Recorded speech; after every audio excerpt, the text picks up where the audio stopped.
My impoverished roommate was obsessed with mafia romance novels, dreaming of becoming a mob boss's wife. She flew into a rage upon learning I'd donated blood to the Chamber of Commerce Heiress and was subsequently invited as an honored guest to the young master's private residence. On the rooftop, she screamed at me, "I've got the same rare blood type. You deliberately kept this chance to meet the Chamber Prince from me. You just can't stand to see me succeed. You deserve to die." She pushed me off the roof, my body splattering on impact as I died instantly. When I opened my eyes again, I was back to the moment before donating blood at the hospital. My roommate dashed past me shouting, "I'm Rh negative, take mine." Monica's shoulder rammed into me as she ran by, snapping me out of my daze. The pungent smell of hospital disinfectant hit me. I'd been reborn, in my past life. She actually tried to stop me from donating blood, saying rare blood types like Rh negative were too precious to waste on strangers, but this time, she's rushing to donate instead. Could she have been reborn too? In my previous life, I had her accompany me to the hospital when I had minor stomach discomfort. Coincidentally, there was a Rh negative patient in urgent need of blood transfusion. Though unaware of the patient's identity, I didn't hesitate to donate.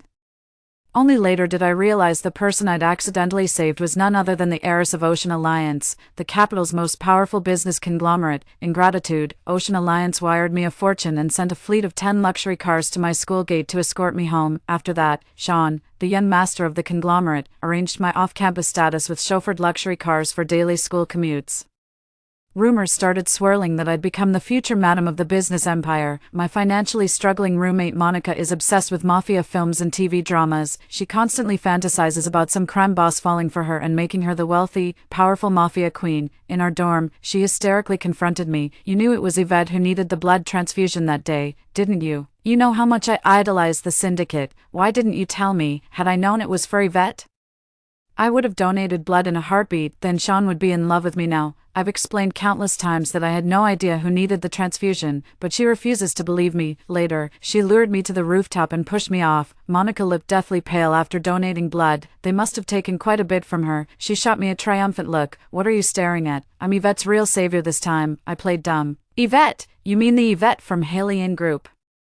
Monica studied me carefully, as if trying to discern whether my ignorance was genuine or feigned. In the end, my acting managed to fool her. "That's right. It's the capital's top merchant guild, the Alien Group. They even took my number, surely to properly express their gratitude. Once I become the Alien Group's madam, I'll have your back." Monica's self-satisfied grin vanished abruptly, replaced by a venomous glare directed at me. "Don't think just because you're also Rh negative you can cozy up to Miss Yvette. You'd better not get any ideas, or we won't even be friends anymore." "Monica, you're overthinking it. I'm terrified of needles and blood draws. Besides, I've no interest in the business circle. I'm not competing with you." "You'd better mean that." Back in the dorm, she immediately started showing off to our other two roommates. "Listen up, girls. I'm about to become the lady of the house at Alien Group. From now on, you'd better address me as madam.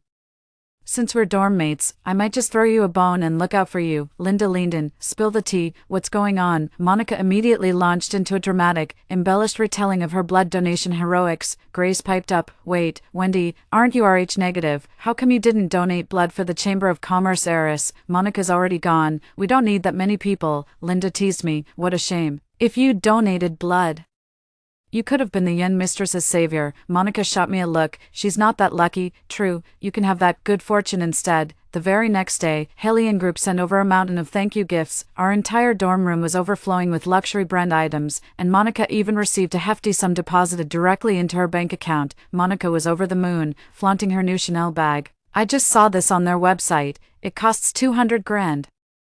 Have you peasants ever seen anything this expensive? Couldn't afford this in your wildest dreams." Linda and Grace were practically green with envy, while I just watched quietly from the sidelines. No one understands better than me what I've sacrificed beneath these glittering luxuries. "Wendy, why so quiet? Regretting not donating blood to Yvette that day? Too late for regrets now. You've missed your chance." I smiled. "Indeed, what a pity. My opportunity's gone." The next day, Yvette's family sent 10 luxury cars to pick Monica up for a visit to their ancestral home. Monica's grin stretched ear to ear as she saw the perfectly aligned row of black Ferraris. "See that? This is the prestige of being the future crime syndicate's first lady. Born lucky, destined for greatness." Chin held high, she strutted into the lead Ferrari with regal airs. She carried herself like she already owned the underworld throne. That evening, Monica was dropped off by a luxury car again. The moment she stepped into the dorm, we could tell something was off with her complexion. Linda asked, "Monica, you look so pale. Are you feeling sick?" "No, Yvette wasn't doing well, so I donated some blood to her again." "Didn't you just donate blood for her a few days ago? Why are you doing it again?" "She has severe aplastic anemia and requires frequent blood transfusions." "What? Can your body handle that?"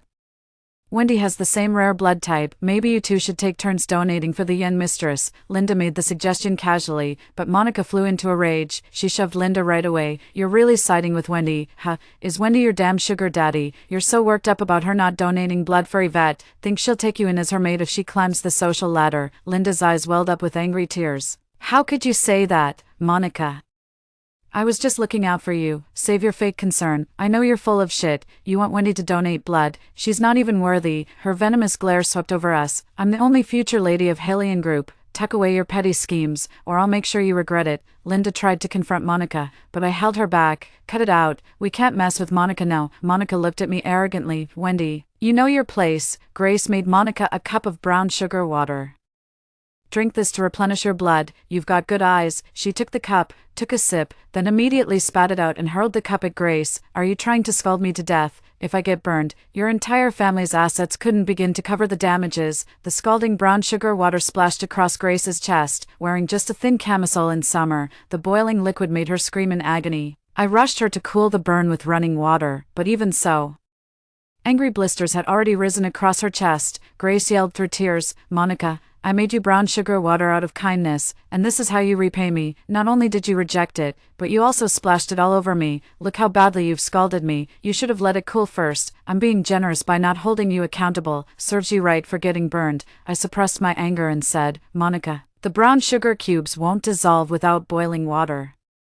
And couldn't you have tested the temperature before drinking? As the wife of the chamber president, my water should be served at the perfect temperature. If I have to test it myself, what's the point of having you around?" Linda snapped. "We're not your servants, and since when did Sean propose to you? Stop acting like you're the mob boss's wife." Monica slapped Linda across the face. "Who do you think you're talking to? I could have you expelled before you blink."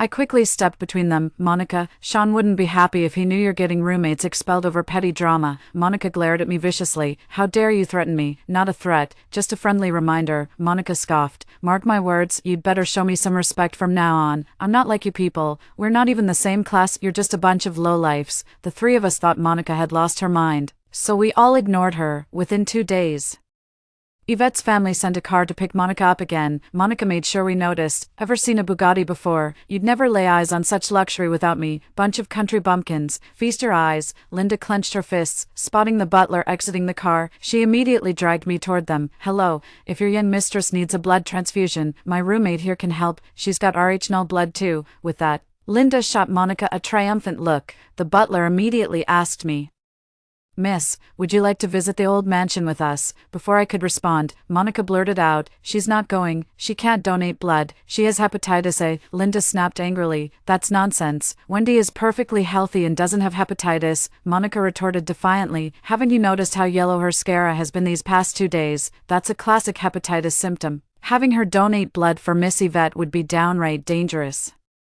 I held Linda back and told the butler, "I haven't been feeling well lately and need a medical checkup, so I'll have to decline the invitation." Monica quickly got in the car. "Let's hurry, Sean and Yao Yao are waiting for us." After the car drove off, Linda stomped her foot in frustration. "Wendy, honestly, when the butler invited you, you should have just gotten in the car. Why mention feeling unwell? If they actually think you have hepatitis A, how will you get the chance to donate blood for Miss Yvette?" "That's exactly what I want." "No chance at all. I'm not feeling well. Could you come with me to the hospital for a checkup?" We went to the hospital together, and the tests confirmed I had hepatitis A. Fortunately, we caught it early and it wasn't serious, so I just got some medication and went home. "Wendy, how did Monica know you had hepatitis A? Is she psychic or something? Unless she poisoned you. She probably didn't want you donating blood for Miss Yvette. Think about it, hepatitis A isn't airborne, but it absolutely spreads through blood transfusions. By poisoning you with the virus, she infected you without risking herself while preventing you from donating blood to Miss Yvette. That woman's pure evil. It's definitely her. I should actually thank her. I was racking my brains trying to dodge Yvette's blood-sucking family, and Monica just did me a huge favor that evening." Monica video called me. Wendy, I'm not coming back tonight, actually. I'm moving out for good. Sean got me this insane luxury suite. The bathroom alone is bigger than your entire living room. Check this out. She panned her phone around the room, and get a load of my silk pajamas. Your dad's whole monthly paycheck wouldn't cover one sleeve of these. Sean's even sending me to Bali with Yao Yao for vacation. You probably won't see me again until next semester. Just like that. Monica didn't show up for class all week. After she'd been missing for 10 whole days, I got a call. Wendy, it's Monica. Call the police. I'm dying. Help me. Before I could say anything, the line went dead. After a moment's hesitation, I decided not to call the police but to inform our teacher first. The teacher finally reached Monica through various channels, and she assured us she was safe. Monica returned to the dormitory that very evening. She was wearing heavy blush and dark lipstick. She looks completely drained, the light gone from her eyes. Monica, are you okay? Monica hesitated, words caught in her throat, before finally murmuring, I'm fine. How could she be fine? I've lived through this exact torment in my past life. In my past life, after I donated blood to Yvette, her family transferred a substantial sum of money to me as well. Later, they took me back to their ancestral home and even threw a special gratitude ball in my honor. Eventually, Yvette's family invited me to their estate again, but the moment I arrived, their private physician restrained me and forced me to give blood to Yvette. That day, they drained 700 milliliters of blood from me, leaving me so dizzy and weak I couldn't even stand. I had no choice but to stay overnight at their mansion. Eventually they arranged a release for me, forcing me to move into the ancestral home. Whenever Yvette needed me, I had to serve as her blood bag, ready to supply her at any moment. My health deteriorated rapidly, and I wanted to break free from Hellion Group's control. They caught wind of my intentions and straight up locked me in the basement, stripping me of my freedom. During those days in the basement, I lived without dignity, just a breathing blood bag. They only released me after I repeatedly promised to cooperate with blood donations. The frequent blood loss even gave me sepsis. In my past life, when Monica learned how I got involved with Hellion Group, she volunteered to donate blood to Yvette too. To stop her, I had to say Yvette's family only recognizes me now. It's too late for her to go. I did it all to protect her, yet she misunderstood me and ended up killing me in cold blood. If she's so eager to take my place, then let her have this blessing. The next day, Monica went to class with us and fainted in the classroom. We rushed her to the hospital. The fainting spell was caused by severe anemia. Linda stood arms crossed in the distance. Monica, how's life as the Chamber of Commerce's First Lady? When's the big day with Sean? You simply must invite us country bumpkins to your wedding. We've never seen anything fancy before. Monica caught Linda's sarcastic tone but chose to ignore it completely. Wendy, you're my best friend. Sean's throwing a party this weekend. Come with me. I can't. My hepatitis A hasn't cleared up yet. People of their status would probably be uncomfortable with that. What? Your hepatitis A still isn't better after all this time? That's impossible. Your scara has already returned to white. Are you just making excuses because you don't want to go? Linda and Grace would kill for this opportunity, but I'm not taking them. You're only getting this because we're closest. I don't care, you're coming with me this weekend. It's not that I don't want to go, I'm genuinely not better yet. Monica glared at me. Cut the act. You're coming this weekend whether you like it or not. I'm doing you a favor by inviting you. Don't push your luck. If you refuse, I'll have someone drag you there. Linda blurted out. Why are you so insistent on Wendy attending? You're up to no good, aren't you? Monica shot her a look. Mind your own business.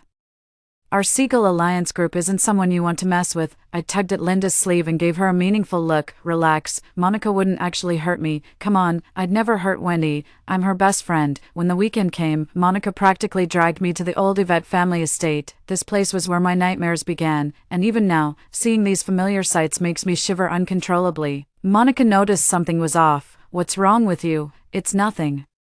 I've just never seen such a huge mansion before. Feels a bit intimidating. Look at you, scaredy cat. She led me into the main hall, which was completely empty, nothing like a party at all. Didn't you say we were coming to a party? Where is everyone? I just found out on our way here that Yao Yao had another episode, so the party's cancelled. She urgently needs a blood transfusion now, but I'm slightly anemic myself. You'll have to step in. I can't. My hepatitis A hasn't cleared yet. Donating blood to Miss Yvette would infect her. Stop lying. You recovered ages ago. She clapped her hands, and someone immediately came to restrain me. It's just drawing a little blood. Won't kill you, and you'd become Miss Yvette's lifesaver. What a blessing falling into your lap. Don't be ungrateful. Spotting the butler of Yvette's family standing in the corner, I immediately shouted, You know damn well I have hepatitis A. Yet you're forcing me to donate blood to Miss Yvette. What's your game? She's already frail. If she contracts hepatitis A, it could easily be fatal. The butler immediately strode toward me. You have hepatitis A? Yes, Monica knew about this. I don't understand why she's still pressuring me to donate blood. Monica immediately explained. Butler George, don't listen to her nonsense. She recovered from hepatitis A long ago. She's just making excuses to avoid donating blood. I was furious. Monica, you're being downright malicious. Miss Yvette has been so kind to you. Why are you using me to harm her? What nonsense are you spouting? I'd never dream of harming Yo-Yo. The butler's face darkened instantly. Just draw a vial of her blood for testing and we'll know the truth. Butler George, there's no need for such hassle. She's just making excuses to avoid donating blood. Just take it directly. For the young mistress's safety, testing is mandatory. Monica then turned to me. Just wait. When the test proves you're fine, you'll have offended the Halian group, and even I won't be able to save you. The test results came back in no time. Butler George's brows furrowed as he read it. Then he flung the report at Monica's face. See for yourself what this says. How dare you bring a hepatitis A carrier to donate blood for the young mistress? This is clearly attempted murder. Monica stared at the report in shock. This can't be. How could you still be infected after all this time?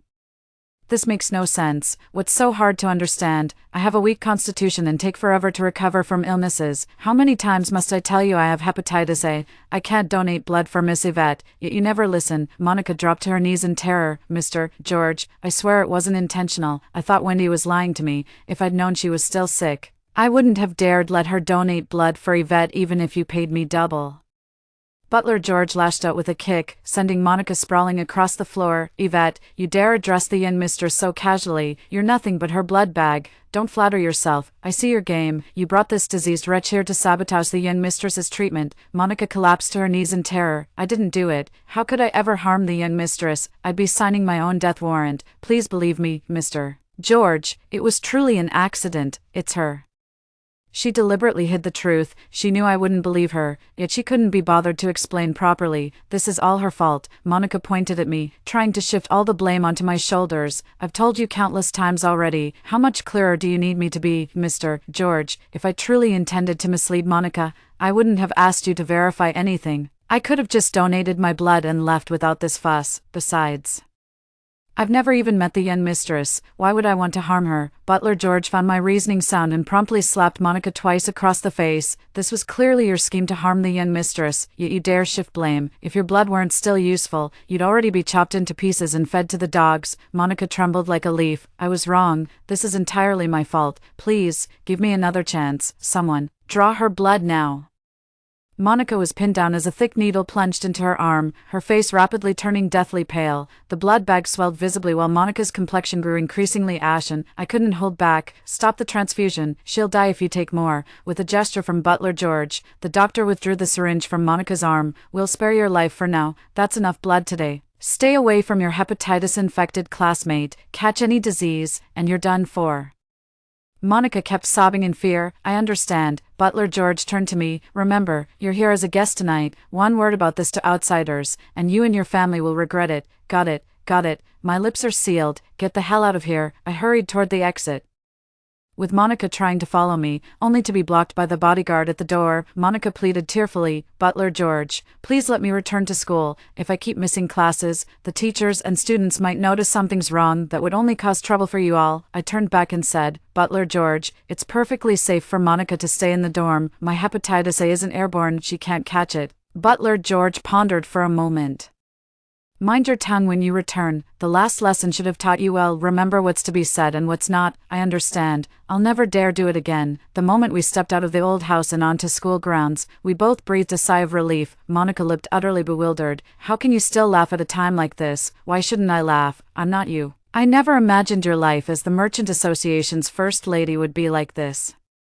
So you're gloating now, Monica fumed, her face contorted with anger. Why did you get special treatment when donating blood to Yvette in your past life? Sean even married you. Why has everything changed for me? This wasn't supposed to happen. I played dumb on purpose. What past life are you talking about? Back then, everyone spread rumors that Sean was madly in love with me, that I was about to marry into wealth and become the business association's first lady. Truth is, Those were all baseless gossip fabricated by delusional fangirls. In reality, he treated me no differently than anyone else in Yvette's family. He never even gave me a proper glance. Only a daydreamer like Monica would actually believe in this business tycoon falls for me fantasy. Something's still not right here. Monica looked me up and down. You little temptress, you must be playing dirty. If fortune favors the bold, then I'll have to step up my game too. What are you even talking about? I don't get it at all. You don't need to understand. Clearly Monica had made up her mind to use extreme measures against Sean, a suicidal decision if there ever was one. I secretly observed her purchasing those special medications online. 2 weeks later, Monica regained her former vitality. She tossed her head back arrogantly. Finally, my wedding with Sean is around the corner. Once I'm pregnant with his child, I'll officially become part of Yvette's family. I was stunned. You actually slept with Sean? Of course, Sean's crazy about me. We did it 7 times in one night. Really? Then why is he still engaged to the Xing family heiress? Monica's voice shot up an octave. What Xing family heiress? Sean is only marrying me. See for yourself. It's trending everywhere. Monica immediately grabbed her phone and saw the news confirming Sean's engagement to the Xing heiress. She trembled with rage. How could he? After all those nights together. He's marrying someone else. I was a virgin when we met. He was my first. No way. I have to confront him and get this straightened out. She frantically called Sean, only to find he'd already blocked her number. Unable to reach Sean, she sat in her dorm room sobbing uncontrollably. Monica, I heard Sean and Yvette absolutely love that cha-chanting on North Street. They go there every week around this time. Maybe try your luck there. After my gentle reminder, Monica set off immediately. I quietly followed her to the coffee shop across from that cha-chanting and took a seat by the window. From my vantage point, I could clearly see the Sean-Yvette siblings sitting by the window. Just then, Monica rushed to the restaurant entrance and was promptly stopped by the bodyguards. She was still acting tough. Do you know who I am? I'm your boss's girlfriend. I even saved your young mistress's life. The bodyguard shoved her. You, worthy of being our boss's girl? If you don't own a mirror, piss on the ground and take a look. You're not even fit to polish his shoes. I could hear every word clearly from my position. I'd spent a fortune on covert listening devices planted in Monica's bag just to enjoy the spectacle. Monica kept charging forward. You snobbish bastards. I am your boss's woman, and I'm carrying his child. Let her in. At Sean's command, the bodyguards immediately stepped aside. Monica stormed into the tea restaurant and confronted Sean. You promised to marry me the moment I got pregnant, then why are you engaged to someone else? I'm carrying your child. Call off that engagement right now. Yvette scoffed. Even if you were carrying my brother's child, which you're not, you'd never set foot in our family. Donating blood a few times doesn't make you special. A country bumpkin like you, barely scraping through college on charity, someone of your standing dreaming of marrying my brother. How delusional. Monica choked back tears. How dare you? I've saved your life countless times. I'm your savior. Bullshit. You got paid top dollar, more than you'd earn selling blood elsewhere. This was a business transaction, nothing more. My savior. Don't flatter yourself. Without you, my brother would have found another Rh0 donor. Consider it an honor we chose you at all. Play by the rules, and we'll let you keep your dignity, but with all these demands of yours, if you don't want to walk among men anymore. The kennel's always waiting, Monica snapped. Damn it, Sean, say something. I'm carrying your child. That's biologically impossible. The hell it is. We've slept together dozens of times. The folic acid I gave you is actually long-term birth control pills. What did you just say? Bro, this bitch tried to fake a pregnancy to trick you. Did she really think we'd fall for such an obvious scam? Monica's legs gave way, and she collapsed onto the floor. She crawled to Sean's feet, clutching his pant leg. Sean, I love you so much. How could you do this to me? You promised to marry me. You can't break your word. Sean lost his patience and kicked her away violently. Letting you into my bed was already more than you deserved. Don't even dream about anything else. Teach her a lesson. Knock some sense into that delusional head of hers. Bodyguards from both sides swarmed in, kicking and punching Monica mercilessly.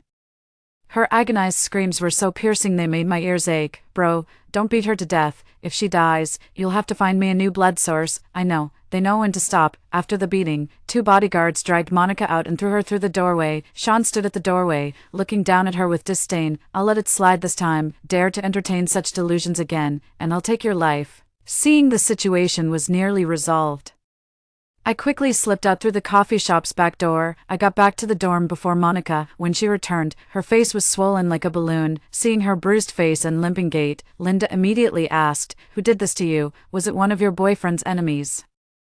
Grace chimed in, "That's way too brutal. What kind of grudge could warrant this? Monica, do you need to go to the hospital?" Monica snapped with a grimace. "I'm fine. Mind your own business." She suddenly grabbed my arm and yanked me toward the exit. "Come outside with me. We need to talk. Why can't we just talk in the dorm? It's way too hot outside." Monica remained silent as she dragged me all the way to the deserted sports field. "Wendy, did you also get reborn? Did you know how Yvette's family treats blood donors? Is that why you avoided donating this time around? You only hate me because I wronged you in our past life. That's why you're watching me descend into hell now. Look how thoroughly you've ruined me. Are you happy now?" I kept playing dumb. "Monica, what are you talking about? Past lives, present lives. Did someone hit you too hard? Let's get you to a hospital." I reached for Monica's hand, but she violently shook me off. "Stop pretending. If you hadn't been reborn, why wouldn't you donate blood to Yvette?" "I wanted to donate blood for Miss Yvette, but I've got hepatitis A. You think I asked for this? Not only do people avoid me, but it's downright miserable. What's really weird is how I suddenly caught this disease. I'm usually so careful about hygiene." Monica's expression shifted instantly, eyeing me with undisguised suspicion. "What's all this past life talk? Why do you keep bringing up reincarnation? Don't tell me you've actually been reborn." Monica hesitated. "No, it's just, I've been mentally exhausted lately, dreaming constantly. I'm starting to confuse reality with dreams. Maybe you're under too much stress. You should see a doctor." Monica suddenly grabbed my hand. "Wendy, I'll be straight with you. Yvette's family treats me like livestock. I'm just Yvette's blood bag. If this continues, they'll drain me dry. You're smart. Help me figure a way out." "Police won't work. Hellion Group's influence is too strong for local cops to handle. Last time I secretly called you, they beat me half to death and threatened to kill my whole family if I contacted the police again. I truly don't know what to do anymore. You have to save me, or I'll die." I pretended to be shocked and kept confirming with her for quite a while, then I tried helping her brainstorm. "There's no way you can take down Hellion Group alone.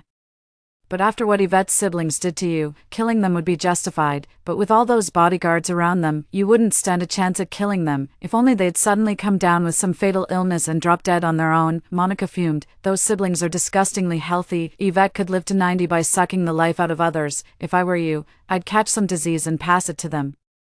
We're all going down anyway, might as well take those two with us." Monica stared at me in shock, and I quickly backtracked. "I was just thinking out loud. This is basically a mutual destruction scenario. You'd better play along with them. At least staying compliant keeps you alive for now. Taking them down in this lifetime, that ship has sailed." I'd laid it all out. Monica only had two options left. Either go down with Yvette's siblings in flames, or keep crawling through life like a beaten dog. I bet she'd choose the former. Her dream of becoming the Merchant Guild's matriarch was shattered. She'd rather destroy it than let anyone else have it. Sure enough, news of Yvette's sudden death soon followed. The cause turned out to be an immune system disorder that triggered hematopoietic failure. Even with Sean's stem cell transplant, they still couldn't save her. While Hellion Group was investigating Yvette's sudden immune disorder, Sean collapsed at a critical moment and was rushed to ICU. Multiple tests revealed he'd contracted the same immune disease. His recent bone marrow donation coupled with the illness caused total immune system collapse, leading to multiple organ failure. After 2 weeks in the ICU, he still didn't make it.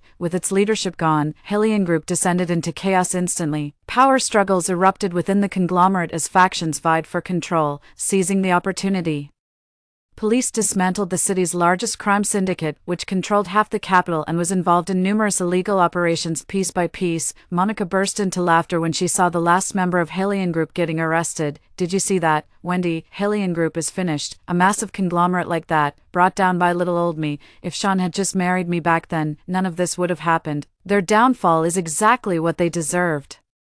"You took down Hellion Group. How on earth did you manage that?" Monica burst into laughter. "All thanks to your reminder. I got infected first, then passed it to them. That Yvette kept drawing my blood every other day. They never saw me as a threat. How could they possibly suspect I'd deliberately contract that deadly disease? And Sean, when I proposed one last night together before his wedding, he actually agreed. If he can't control his urges, he's got no one to blame but himself.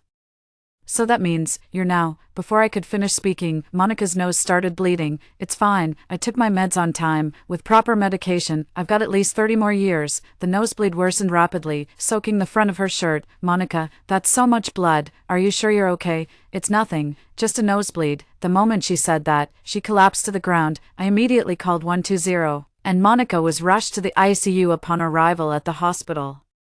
She'd been having frequent nosebleeds lately. She probably had sepsis all along without realizing it. Now she's developed an autoimmune disorder, triggering the same symptoms as Yvette. The doctors issued a critical condition notice, and I went to see her in the ICU. Monica begged me through tears, "Wendy, save me. I don't want to die." I whispered in her ear, "Actually, I've been reborn too." Her eyes widened in fury. "So you knew everything I've been through. You deliberately infected me." "This is all you're doing," I smirked. "Every choice was yours. I never forced you to donate blood for Yvette, nor to catch that disease. Don't pin this on me." Monica's eyes bulged as she struggled to rise, but her heart flatlined within seconds, and so, my last enemy drew her final breath. After the deaths of Yvette's siblings, my hepatitis had completely cleared up. It hadn't improved before because I deliberately reduced my medication to keep the virus in my system. Now I can finally enjoy my healthy, liberated life. Story 2. At the courtship banquet, all the most eligible young mermen of our clan gathered for my sister and me to choose from. I accepted the advances of an obsidian-tailed merman and bore a remarkably strong offspring within just 1 year. Our child was groomed as the future ruler from birth, elevating the status of the obsidian-tailed lineage. Meanwhile, my sister chose a silver-tailed merman for his beauty, yet failed to conceive for years. Consumed by jealousy, my sister stole and murdered my child, then flayed me alive, tore out my tendons, and carved up my core, leaving me to die in agony. When I opened my eyes again, I was back at the betrothal banquet, just in time to see my sister claim the obsidian-tailed mermaid before I could. I knew she'd been reborn too, but what she didn't realize was this. Fate would deny her victory yet again. I chose the obsidian-tailed merman Thorn, who hadn't moved until now, lifted his gaze toward his sister Dahlia as astonished looks swept through the crowd. Only I could decipher the predatory gleam in my sister's eyes, that smug look of someone holding a winning hand. I knew she'd been reborn too. Merfolk reproduction has always been challenging, and our population continues to dwindle. The king personally selects mates from our entire race, hoping to produce powerful offspring to strengthen our merfolk lineage. He even decreed that any exceptionally strong offspring would be groomed as the next ruler. In my past life, Thorn was the one who pursued me, and I chose him. Within just a year, we welcomed our child Dante, who displayed remarkable bloodline talents even while still in his egg. The king himself nurtured Dante after hatching, proclaiming him the next ruler of the merfolk. Thorn's status rose accordingly, and even the previously shunned obsidian-tailed merfolk, once deemed inferior for their dull scales, gained admiration. Yet my sister, who chose the silver-scaled mare Emery for his dazzling fins, never succeeded in conceiving a mare egg. As his true nature gradually surfaced and drew public criticism, he took out his frustrations on Emery. Whenever I saw him, Emery's body bore fresh wounds. I shuddered to imagine what horrors lay hidden beneath those sleeves. Watching my rising status while enduring whispers about her childlessness, my sister stole and murdered my young son in a fit of jealous rage. Arriving too late, I found only Dante's lifeless body. Heartbroken and distracted during the fight, I was overpowered by my sister. My sister flayed my skin, ripped out my tendons, and tore open my core, cursing me to die in agony. The pain still throbbed faintly throughout my body as visions of my sister's frenzied eyes and Dante's tiny form flashed through my mind. Regret and fury burned hotter within me, my palms marked with crimson crescents from my nails. I yearned to end her life that very instant. My father's puzzled voice snapped me back to reality. "Dahlia, didn't you insist on choosing the mermaid with the most beautiful scales? Why the sudden change, father?" "You misremember, that was my choice for elder sister. As for me, I've always adored the obsidian scales of the mermaids." My younger sister flashed a coquettish smile before turning to me. "Sister, surely you won't object if I claim Thorn. Silver-tailed merfolk are exquisite. They complement your beauty perfectly." The princess had been the king's favorite since childhood, indulged in every whim, thus she spoke without hesitation, certain her scheme would prevail. Once she marries the obsidian-tailed merman and lays merfolk eggs, her status will rise again, granting her absolute power to do as she pleases within the merfolk kingdom. My gaze shifted between my bewildered father and my sister, whose smiling eyes couldn't conceal the scheming beneath. Thorn stood nearby equally puzzled. He'd barely begun courting her when the second princess unexpectedly chose him of her own accord. Though not his original target, it made no difference. He remained still. Wearing an expression of flustered disbelief, I smiled gently and said, "Since my sister favors the obsidian-tailed mermaid, I've no objections. How could I bear to disappoint you?" Bowing again to the king, I declared, "Father, the silver-tailed mermaid Emery pleases me greatly. She is my choice." The named Emery stood aloof at the periphery, her expression indifferent as if hearing another's name called twice. Yet I remembered, when trapped by my sister in my past life, it was Emery who came to intervene. Years of abuse from his sister had left his body frail beyond measure. A mere flick of the wrist sent him crumpling to the ground like tissue paper. Unconscious, silver-tailed mermaids possess striking beauty, but their aloof and haughty nature made it difficult for them to blend in with their kin. Thus, despite Emery's exceptional looks, he remained an outsider among the merfolk, perpetually lingering on the fringes. Seeing Emery standing there unharmed filled me with relief. He'd escaped unscathed. What's the harm in being with him this lifetime? Things couldn't possibly get worse anyway. Oh dear, sister, are you really choosing a silver-tailed merman? I've heard they're extremely rare. Their reproductive abilities might be the poorest among merfolk. What if you can't even produce mermaid eggs? How dreadful that would be, my sister giggled behind her hand, pressing her whole body against Thorn as if she couldn't wait to proclaim to the world that he was her chosen one. The king showed faint displeasure at these words and was about to speak when I cut in first. Whether I can bear merfolk eggs isn't for you to decide, dear sister. There's plenty of time ahead. You'd do better to mind your own business. With that, I strode straight to Emery and led him away. Dahlia always assumed it was the abundant resources and strong fertility of the obsidian-tailed merfolk that allowed me to conceive so quickly. The truth is, I used my ancestral bloodline magic to alter Thorn's physique, enhancing our compatibility. That's why pregnancy came so swiftly. I never told Thorn the truth back then, so he kept pestering me daily for another child, convinced his virility was unmatched. But this method wasn't foolproof. There'd be no more mermaid eggs anytime soon. In his disappointment, Thorn started dallying with others behind my back. After catching him, I barred him from my chambers permanently. Dahlia thought she'd won the prize by striking first, little knowing how she'd handle his future dalliances. My sister's furious voice rang out behind me. What are you so smug about, Moira? Silver-tailed merfolk can't even lay eggs. The obsidian-tailed are the most fertile. Just you wait. I ignored her, but Emery beside me seemed puzzled. Your Highness, our silver-tailed kin are indeed rare and keep to ourselves. Why would you choose me? I chuckled. Like I said, because you're beautiful. Once chosen by the princess, I shall devote myself wholeheartedly, always prioritizing her highness above all. Emery's voice sounded behind me, and I couldn't help but curve my lips into a faint smile. Who says silver-tailed mermaids are aloof? Their hearts are tender. Once they claim someone as their own, they'll follow them through life and death. The king finally approved my sisters and my decision, ordering us to prepare for our weddings within a month. Emery brought over a box, his expression unreadable, but what was inside took me by surprise. The box contained a set of shimmering silver jewelry, radiating a cool yet gentle glow that dazzled the eyes. These are scales I collected during my molting seasons. Since the princess admires my fish scales, I selected the finest ones to craft this jewelry set. With a soft chuckle, I picked up a necklace to admire. Exquisite. I adore it. Just then, Dahlia and Thorn entered side by side, their expressions briefly contorting at the sight of the gorgeous jewelry in my hands. Just a set of jewelry. Thorn gifted me 3 different jade collections. Yours looks rather modest, dear sister. I shot them a frosty glance, couldn't be bothered with their nonsense, and gathered my things to leave. Dahlia deliberately blocked my path, clinging to Thorn with possessive arms and a taunting smirk. Sister, Thorn and I will surely have children soon after our wedding. You simply must attend the celebration banquet. Oh, unless you're still struggling with infertility by then, how heartbreaking that would be for you. Before I could speak, Emery frowned and said, No need, we'll return the invitation when our child is born. I smirked, took Emery's hand, and said, Let's go. The two behind us kept discussing pregnancy and egg laying, as if reproduction was all they could think about. I couldn't be bothered to care, yet couldn't help thinking of Dante.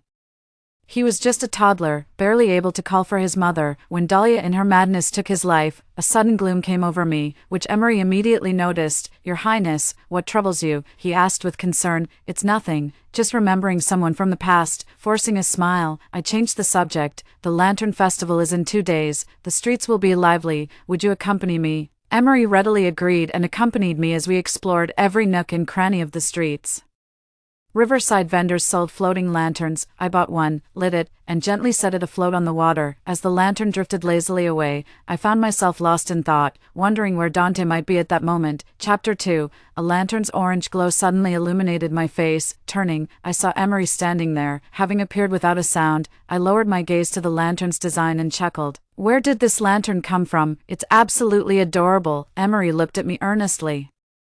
Bought it from a nearby shop. May your sorrows be few and your smiles plentiful, Moira. It was the first time he called me by name. Playfully, I teased. Oh, I was actually saying you're the adorable one. Though the mermaid hadn't revealed her shimmering silver tail, the expression on her face was utterly intoxicating. The wedding day arrived in the blink of an eye. Dahlia and I were to be married simultaneously, with the bridal processions already waiting outside. Dahlia more radiant than flowers, deliberately traced the vivid marks on her neck, shook out her crimson wedding robes, and hid a smirk behind her hand. "I heard you've been traveling quite often lately, dear sister." I nodded absently with little attention. "What good is Emery anyway? I can't believe you still indulge him, sister. If you don't keep a tighter rein after marriage, he'll walk all over you. Not like Thorn, he replaces everything I own with jade." I grew impatient, wondering why Emery still hadn't arrived. Oh indeed, how could anyone compare? The Genbai household certainly has no shortage of jade. A flicker of wariness crossed Dahlia's face before she relaxed again, her words dripping with smug condescension. "Sister, you're marrying into the Silvertail clan under uncertain circumstances. The Blacktail Marefolk own multiple jade mines. If you ever face hardship, you must tell me." The Blacktail Marefolk are indeed wealthy, with jade mines being their greatest asset, but I know their prosperity is merely superficial. When I first married into the Blacktail clan, I sensed signs of depletion in their jade mines. What outsiders perceive as boundless wealth is but a facade. This empire has long been teetering on the brink. After all, Genbai just got married and is trying to win Dahlia over, hence the excessive attentiveness. Once she stops laying eggs, all this pampering will vanish like morning mist. I deliberately turned to face her, flashing a knowing smile. "If you fancy those jade pieces, go ahead, enjoy them while you can. They won't last forever." Just then, Emery appeared before me. My spirits instantly lifted as I abandoned the angry shouts behind me and walked toward him. On our wedding night, free from any annoying disturbances, there was only this impossibly beautiful man sitting quietly before me. My heart soared to its peak of happiness, with a playful grin. I ran my fingers through his silken hair and teased, "Pretty thing, let me pet your tail, won't you?" Emery obediently unfurled his tail for me. The silver scales shimmered faintly under the glow of the moon pearls, growing ever more enigmatic. I stepped forward and embraced him, nearly intoxicated by his radiance, murmuring, "You're breathtaking." Strands of hair intertwined, palms pressed against palms. The silver-tailed mermaid gently flicked her fins, stretching freely before silently drawing closer to the other with indigo scales. Just as I pinned him onto the bed, the passive one suddenly took charge, showering me with feather-like kisses. At first I welcomed it eagerly, but soon found myself overwhelmed. Silver truly is the most mesmerizing color for fish, but it's just bait. The deeper you go, the more you're hooked, until suddenly you're caught in the net below. Hey, this wasn't the script I originally signed up for. Months passed as Emery and I settled into a quiet, uneventful life. Nothing thrilling, but full of warmth. One morning after breakfast, I lounged lazily in Emery's arms flipping through a book. Someone rushed in. "Your Highness, the second princess is here. She seems rather upset." I wasn't particularly surprised. Dahlia's situation had been quite precarious lately. When Dahlia first married into the Genbai family, she boldly declared she'd soon bear a prodigiously gifted heir.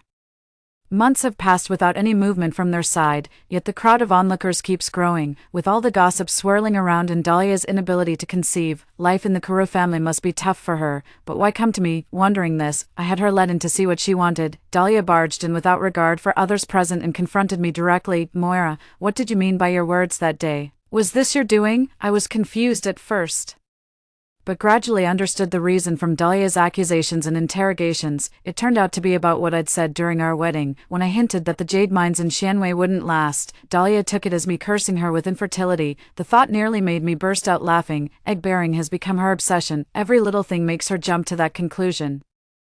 I know Dahlia won't listen to reason, and helping others is the last thing on her mind. In fact, she'd rather fan the flames and let mistakes compound. "You're mistaken, dear sister. How could someone like me possibly manage that? Isn't the Genbai family richer than nations and peerless in power? Even if I wanted to do something to you, I'm utterly powerless." Dahlia's declining status within the Genbai clan was a sore spot, and this remark visibly struck a nerve. Her face momentarily contorted in anger. The contrast must be staggering for Dahlia. Had the powerful Genbai family not constantly favored her, the more I insisted, the more suspicious Dahlia grew. Yet she couldn't find any proof. She glared at me viciously. "Don't get cocky. I'll get pregnant eventually. You're the one stuck with that useless merman Emery, doomed to never bear children." At those words, my expression turned icy as I showed her the door.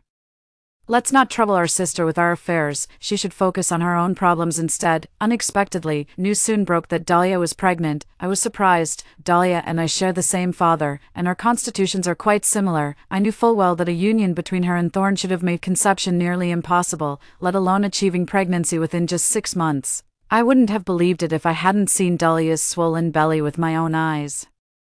The Genba clan threw lavish celebrations, and Thorn was absolutely beaming with pride. To them, this pregnancy meant securing a powerful heir with immense potential. The banquet overflowed with guests, some even crashed the party just to get a word and curry favor. Dahlia stood before me with a hand resting on her belly, casting a challenging look my way. Sister, after all this time, you still show no signs. Oh dear. Could it be you're the barren one? Merfolk pregnancies are rare to begin with?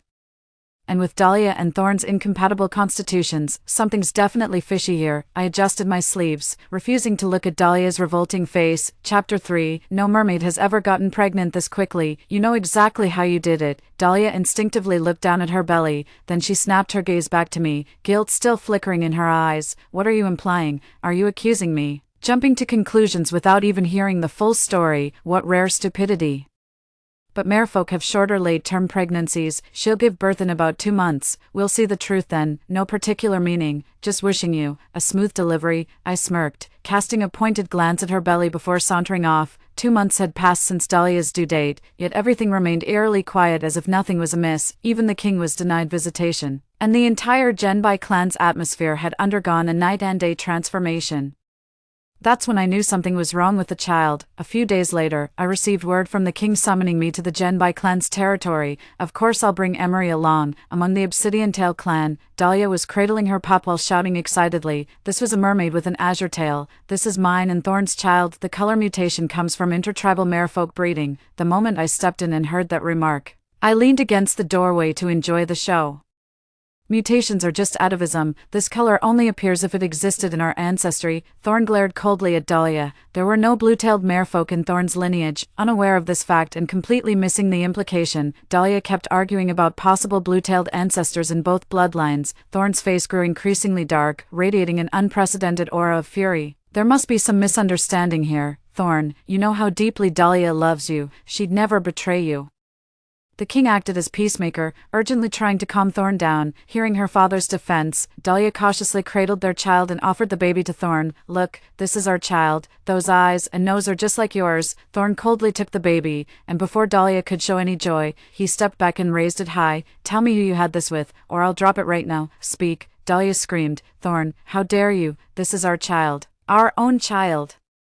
The infant in Thorn's arms began wailing, its thin cries piercing my eardrums as I winced. Merling hatchlings grow rapidly after emerging from their eggs. Soon enough, this one would start speaking. My Dante was just this size when Dahlia took his life. Hearing the cries, Thorn sneered and abruptly released his grip, hurling the Merling child toward the ground. Startled, I immediately reached out to catch it, while Emery beside me also stepped forward simultaneously.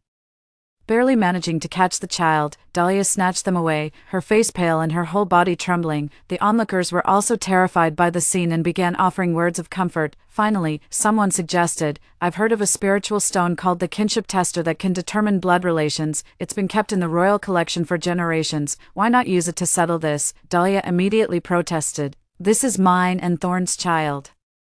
How dare you use some worthless rock instead? The king wiped his sweat nervously, stammering, well, we do have one, but, I scoffed inwardly. His hesitation proved even the king doubted Dahlia's claim, yet Thorn turned to the king at once, demanding he produce the spirit stone. Everyone agreed to the method, and immediately summoned the kinship testing stone. The little mermaid's blood dripped onto the stone, emitting a faint glow. When Thorn added a drop of his blood, the spirit stone remained completely inert. No, this stone must be defective. Dahlia desperately scrambled for excuses. Thorn grabbed Dahlia's hand and smeared her blood on the stone. The kinship stone glowed with an eerie blue light, confirming she was the little mermaid's mother. Well, that's unexpected. Thorn almost raised another man's child. Murmurs of gossip rose from below as I pulled Emery aside to watch the spectacle, barely suppressing my laughter. No wonder Dahlia couldn't conceive before, then suddenly got pregnant. She must have taken a lover to get pregnant. Just one compatible partner would significantly boost her chances, but Dahlia forgot their differing tail colors would reveal the truth, unless she desperately settled for a blue-tailed merman in her panic. Thorn's face darkened completely as he snatched the paternity stone and ordered his men to find that blue-tailed merman. Before long, a blue-tailed merman was brought in. Turned out he'd been lurking suspiciously outside when the guards spotted him. To everyone's surprise, the test confirmed he was the little mermaid's biological father. I couldn't help but marvel at the merman's striking beauty. No wonder Dahlia had been drawn to him with those exquisite features. The blue-tailed mermaid confessed without denial, with both witnesses and material evidence present. Thorn's fury was written all over his face. Dahlia, is this what you call giving me a child? Seeing no way to deny it, Dahlia began making excuses for herself. If you hadn't kept nagging about wanting a child, would I have resorted to this? If you weren't so inferior to him, it would have been your child I'm carrying. Dahlia's attitude nearly made Thorn lose his composure on the spot. He stormed off after throwing out a final threat. You leave me no choice but to retaliate. After the spectacle, Emery and I headed home. He kept glancing at me hesitantly during the walk. Moira, do you want children too? I won't force it. He'll come back when the time is right, I thought to myself, realizing what this was about, as I took Emery's hand. Emery, you're the one who matters most to me. Emery wasn't prepared for such a direct confession, silently squeezing my hand in return before murmuring, me too, but thinking of Dante, I sighed inwardly. This lifetime might pass without us ever meeting again. Whether Dahlia can conceive remains uncertain, while rumors of Thorn's wild escapades keep surfacing. It wasn't long before Dahlia came knocking at my door again, tearfully begging for my help. Sister, please help me. Thorn never comes home at night. Who knows how many pretty mermaids he's been with. If I don't get pregnant soon, he'll bring another woman into our home. None of this surprised me. Even in my past life when I bore Dante, Thorn kept taking lovers when denied a second child. With Dahlia betraying him first and leaving no heir, Thorn saw no reason to maintain his facade any longer. I remember how she stole my child when no one was looking, murdered him in cold blood, then turned on me with torture that ended my life. Moira, how dare you live better than me? I'll make sure you die without a grave to rest in. Your soul shall never find peace. I'll never forget the madness in her eyes or the venom in her curse. She chose the same path I took initially when given another chance, so why is she suffering now? Sis, you must have a solution, right? Please help me. With that, Dahlia rushed forward and desperately clutched my hand, sobbing uncontrollably. I lowered my gaze to the wrist she was gripping, then slowly but firmly pulled away. There's nothing I can do. Merfolk pregnancies are inherently difficult, and you've damaged your constitution by not resting properly. Combined with your biological incompatibility with Thorn, having a child will just take time. Dahlia refused to believe me, convinced I was lying to her. Moira, you're holding out on me. You've got solutions but won't share them. Can't stand seeing me happier than you. Just wait, I'll find my own way without you. I won't let you in. With a venomous glare, she turned on her heel and stormed out. I shrugged helplessly. While I genuinely didn't want to help, the truth was I simply couldn't, and that's the honest truth. In my past life, I conceived by tapping into the ancestral matrilineal power within me, which altered Thorn's physiology. This method essentially burns through one's lifespan, each use shortens it, and the technique can't be employed repeatedly in quick succession. Though I succeeded in bearing a child this way, it left me with barely any life remaining. This time, I won't make the same mistake again. Just as I was ready to let nature take its course and even accept that pregnancy might not happen, a wonderful surprise came our way. Months later, Emery looked at my belly and asked, Moira, has your stomach been growing bigger lately? I froze for a moment, then instinctively touched my abdomen. Life's been too comfortable lately. I just thought I'd gained weight, never considered other possibilities. Chapter 4, you mean? I asked hesitantly.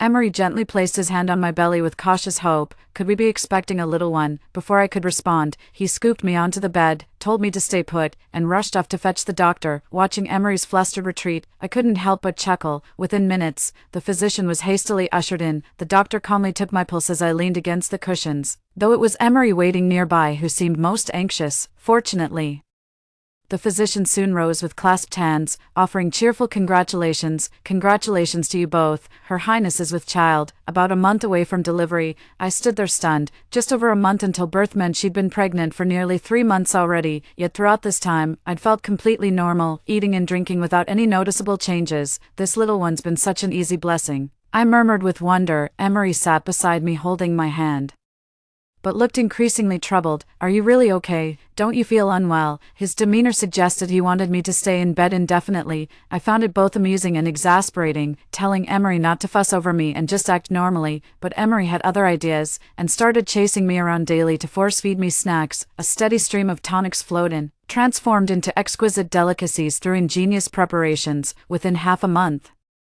I could already feel myself putting on weight. After dinner, I lounged in the courtyard as Emery sat beside me, peeling a pearl fruit to hand over. These rare fruits were practically priceless treasures, yet Emery served them to me as casual dessert. I was initially surprised by the Silvertail clan's substantial wealth, to which Emery merely responded with a faint smile. Though the Silvertail merfolk are few in number, they've amassed considerable fortune. It's understandable you wouldn't know, they rarely interact with other clans. After this enlightening explanation, I took Emery's hand, feeding in stride without batting an eye. Just days before my due date, we attended a royal cousin's wedding where I unexpectedly reunited with Dahlia after so long. Dahlia recently became pregnant again, though the method remains unclear. Under Thorn's watchful eye, the child is undoubtedly theirs. Never one to play the victim. Dahlia's pregnancy coincided with the abrupt end of Thorn's notorious philandering rumors. The couple now appears reconciled, though what tensions simmer beneath the surface remains anyone's guess. Sister, why sit here alone when there's such merrymaking afoot? I was nibbling on the pastry Emery slid my way, just wanting to quietly coast through the wedding, but of course certain people had to butt in. With a sigh, I raised my hand slightly. Excuse me, you're blocking my light. Dahlia didn't take offense, simply repositioning herself to keep facing me. The baby bump's becoming more noticeable. What wedding gift has my dear sister prepared? Let's not embarrass ourselves when presenting the gifts later. I smiled faintly. I was about to ask you the same, little sister. With the Genbai mermaid clan's prestigious status, your gift must be quite extravagant. No, by my calculations, the Genbai clan's financial situation can't be too favorable these days. Though outsiders remain unaware.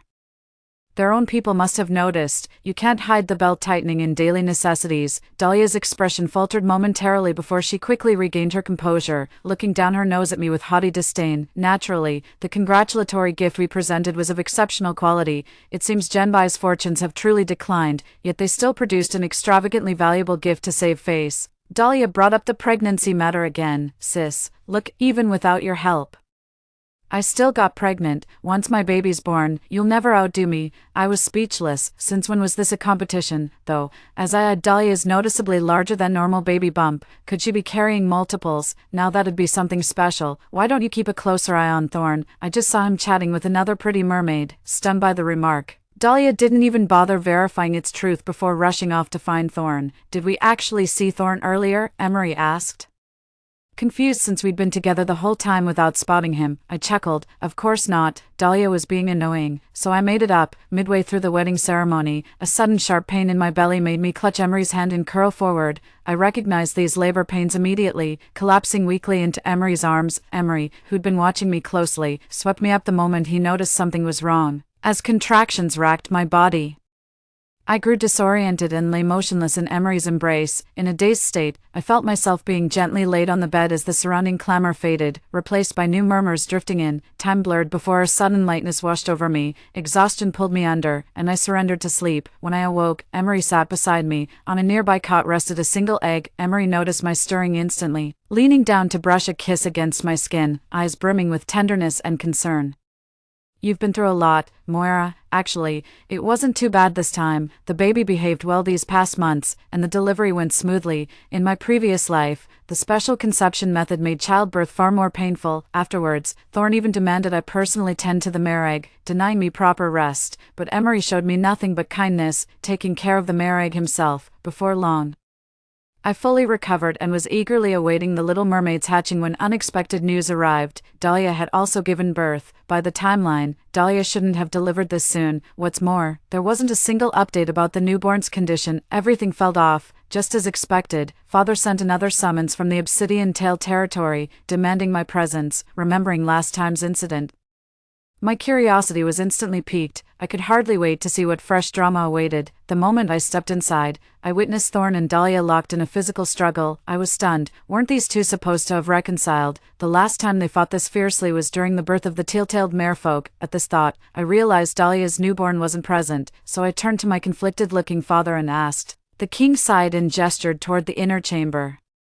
They're inside. Go see for yourself. He seemed to hesitate, words caught in his throat, but ultimately remained silent. Stepping into the chamber, the sight of 2 eggs on the bed made everything clear. Dahlia was indeed carrying 2 hatchlings, but the 2 eggs she laid were conjoined. This means either one egg is dead, which would inevitably affect the other, or the 2 hatchlings have partially fused bodies. In either case, the hatched offspring will have some degree of deformity.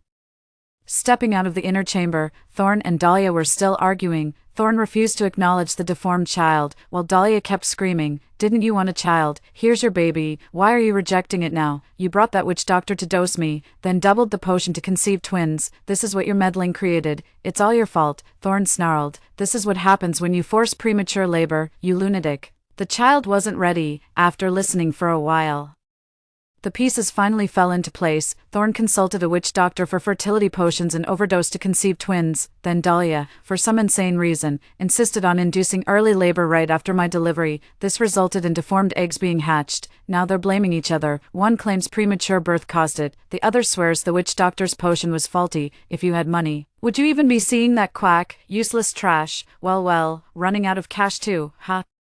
The Genba clan is destined to decline. After that day, both Thorn and Dahlia became much more subdued. With the dwindling jade resources they depend on, the entire Obsidian Tail clan stands on the brink of collapse. But I've stopped paying attention to all that our little mermaid is about to hatch, and both Emery and I are preparing for this momentous event. Chapter 5. To my surprise, Dahlia came knocking 3 times. Sister, please help me. The Obsidian Tail merfolk are in dire straits, and I'm treated as an outcast. You're the only one who can save me now. I'm baffled. Do I look like some kind of benevolent mermaid to you? Even asking the Sea King would be more helpful than coming to me. I can't help you. The Obsidian Tail clan hasn't fallen so low that we can't sustain you. If you want something, earn it yourself. Dahlia pleaded with me endlessly, but when I still refused, she started hurling insults. Moira, how can you be so heartless? Can't you see how miserable I am right now? Then she turned her fury toward Emery beside me. And you were supposed to be mine. Why couldn't I conceive with Emery or Thorn? How dare you hog all the blessings? What madness is this? Wicked schemes never bear good fruit. Frowning at Dahlia's deranged expression, I was inexplicably reminded of the day she murdered Dante, an ominous foreboding creeping into my heart. All I wanted was a child. Is that so wrong? If I can't have one, neither will you. My heart lurched. Ignoring Dahlia's obstinate nonsense, I spun around to check on the child. The nursery was empty, the merling egg gone from its cradle. Thorn lay motionless nearby, his condition unknown. My mind went blank with a roar. Seeing red, I nearly charged out to murder Dahlia then and there. A faint whimper snapped me back to reality. Emery emerged from under the bed cradling a squirming infant, our child, turns out. While Dahlia was talking to us up front, Thorn sneaked in trying to steal the mermaid egg. Right at that moment, the baby mermaid hatched and bit Thorn's vulnerable spot when he least expected it. Managing to escape, I clutched the child tightly, sobbing uncontrollably. Emery held me close and said, "I'm sorry. If I'd stayed in the room to look after the child, none of this would have happened." I shook my head, knowing Emery only followed because he feared Dahlia might harm me, but when Dahlia revealed the reincarnation secret, I told Emery everything about our past lives to avoid misunderstandings. Learning what Dahlia did to me in our previous life, Emery's disgust deepened. I wish I could have stopped her back then. I smiled faintly. You did help me. It's just, Dante. Dante is the only pain in my heart. My deepest regret is failing to save him back then.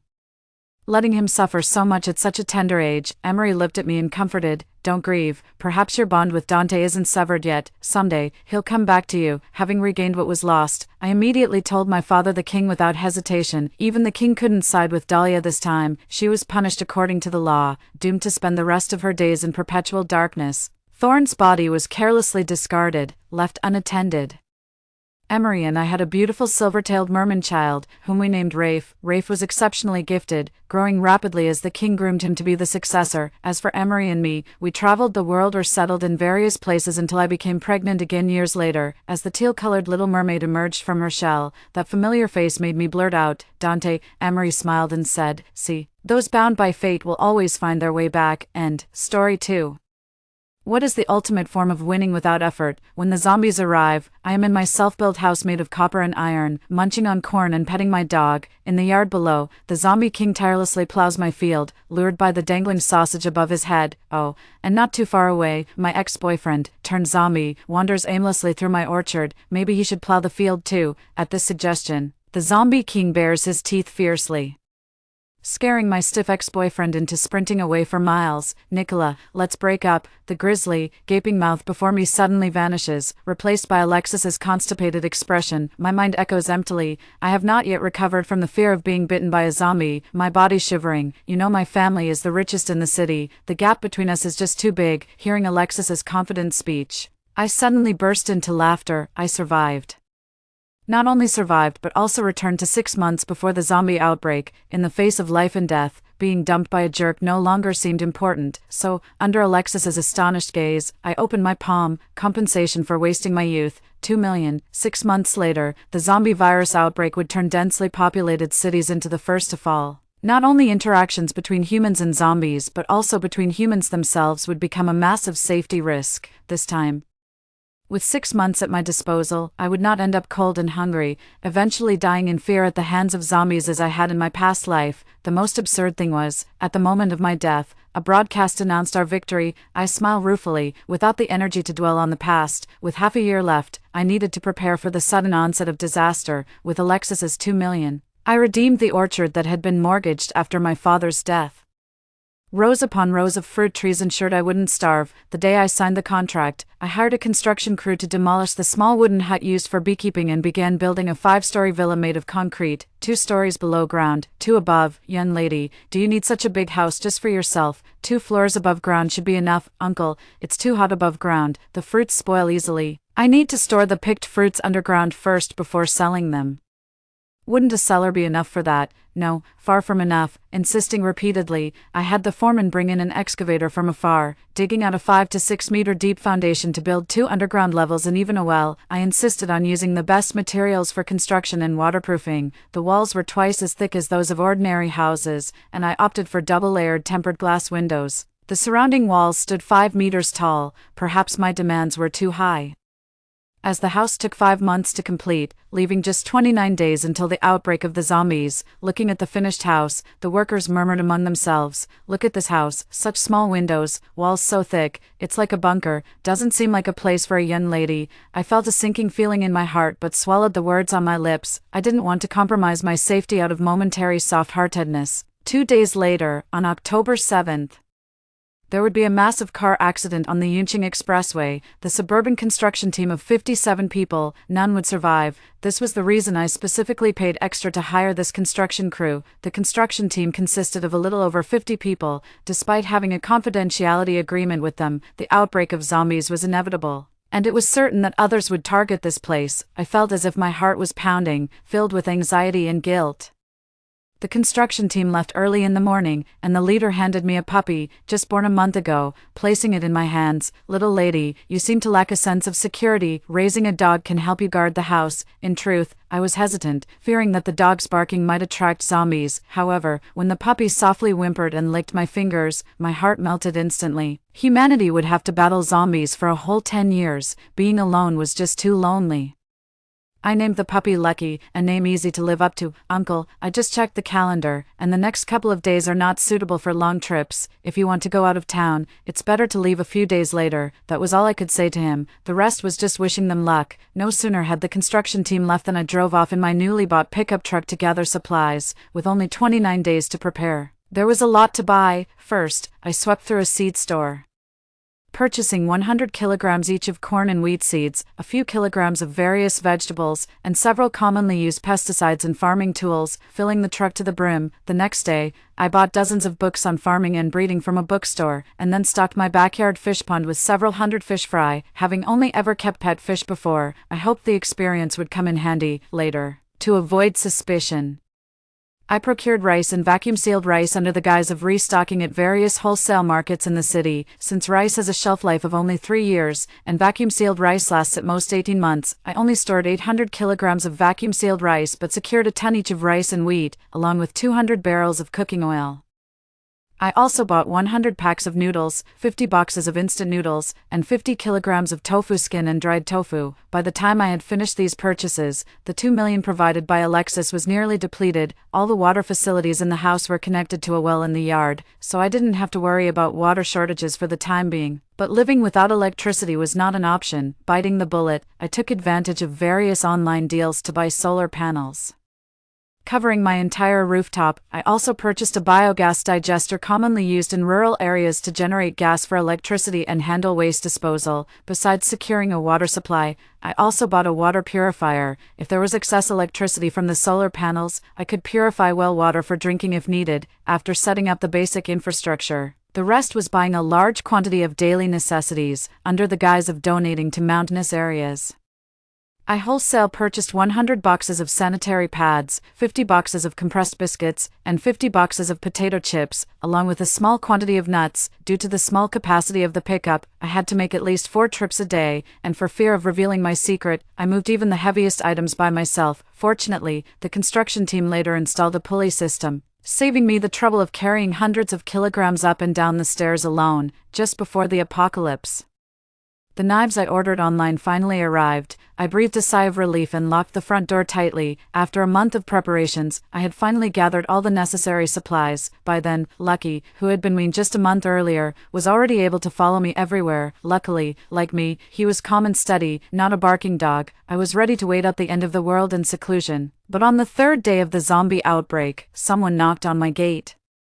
It was a man and a woman, desperately banging on the gate. "Open the door, quick, save us, there are zombies outside. Please, I beg you, pity us, please let us in," they pleaded. You never know how quickly humanity can sink. Soon after the apocalypse began, some learned to trample over the flesh of their comrades to survive. In the orchard, the scattered wandering zombies, drawn by the noise, were quietly approaching. The woman screamed and barely managed to hold her iron axe in front of her. "Open the door, are you heartless people going to watch your own kind get devoured by zombies?" Despite their disheveled appearance, they were not messy, they were frightened but not panicked, and their axe was thick with blood. More importantly, there was another person with them, a wounded man. I stood upstairs with binoculars, indifferently waiting for them to leave on their own, but instead of leaving, after shouting a few times, they started hacking at my front door with their axe. "There must be someone inside. You won't open the door? Fine, I'll chop it down and get in to eat you, bite you, tear you apart. These lunatics, even though my door was made of iron, it couldn't necessarily withstand such continued assault." I turned around, picked up a watermelon knife. "What do we do?" Bing. "The zombies are coming," one shouted. "Why not use the guy in the car as a shield?" the other suggested. "But he's my brother." Intimidated by the man's glare, the woman immediately stopped talking and obediently dragged a bloody man from the car, placing him in front of them. The man on the ground, barely breathing, managed to move back a few steps but still lay powerlessly on the ground. "I'll come back for you," Bing swore, hacking the door once more. Seeing the door remain intact, he dragged the woman back to the car and sped off. The apocalypse had just begun, and most zombies were still slow. After a moment's thought, I ran downstairs, opened the door, and dragged the injured man inside, wiping the blood from his face. Wow. It was him, the Zombie King, the one from the legends who still retained some humanity, unknown to most. At the end of the apocalypse, some zombies slowly regained their senses and turned back into humans. The Zombie King was the first, and I knew this because I was one of the humans who had once escaped from under his command. Kill me, why? In this apocalyptic world, everyone schemed desperately to survive. Why did he want me to kill him? I've been bitten. Will, turn. I retrieved his wallet, pulling out his ID card, only then realizing that besides his handsome face, he had a poetically rich name, Aldrich, sitting beside him for a long time. I eventually threw him into a hunting pit at the door before he could turn. If a zombie king existed, no other zombies would appear within several kilometers, and I wouldn't have to farm secretively. That night, my dog Rich kept pacing by my bed, murmuring incessantly. I went downstairs with him, only to see Aldrich in the pit, his skin turning a dull gray, scratching at the sides, as if trying to climb out, perhaps smelling my scent. The pit was lined with thick iron pipes, so I wasn't worried about him getting out, but it made me wonder about another issue. Would zombies die if they went a long time without food? They probably would. On the 5th day of being a zombie, Aldrich no longer showed any interest in me. Lying on the ground like a dead body, curiously, I threw a stone down. He didn't even dodge, but when I threw a chicken leg, he suddenly leaped up and caught it. He was so fast, no wonder he was destined to become a zombie king. After feeding Aldrich a chicken leg, he seemed to have taken a liking to me. Whenever I approached the pit, he would stand up and hiss. However, I didn't get my money by chance, and I couldn't afford to keep feeding him chicken legs endlessly. Then it struck me. The chicken eggs at home, the ones I bought from the village to hatch, guaranteed by the locals to be viable, I had originally planned to use them to make steamed egg custard. I had never considered raising poultry because the sound of chickens could attract zombies, but if I had a zombie king under my control, I wouldn't have anything to fear. After rewarding Aldrich with a sausage, I started researching how to incubate eggs. Fortunately, the poultry farming book I bought mentioned how to do this. Since the weather had been good and there was surplus electricity from the solar panels, I decided to make an incubator with a heater. However, due to poor temperature control, the eggs went bad on the 4th day. Aldrich, not fed meat for a few days, quickly became sluggish again. Feeding him meat all the time was painful for me, but I feared he wouldn't turn into a zombie king if I didn't feed him. So I reluctantly threw another chicken leg into the pit. A few days later, Aldrich was lying lifeless in the hunting pit again. Fortunately, I had bought too many male rabbits, which were constantly fighting, so I threw one down to feed Aldrich. In less than a second, the rabbit was in Aldrich's stomach. It seemed that having tasted fresh meat for the first time, Aldrich was especially excited and kept howling out of the pit. I couldn't keep feeding him for nothing. The oranges in the garden were ripening. Because I was afraid of zombies, I only picked a few from the trees near the door. If I could tame Aldrich, it would be great to have him accompany me to pick more oranges. With this in mind, I started going out to cut grass for the rabbits when there were no zombies around.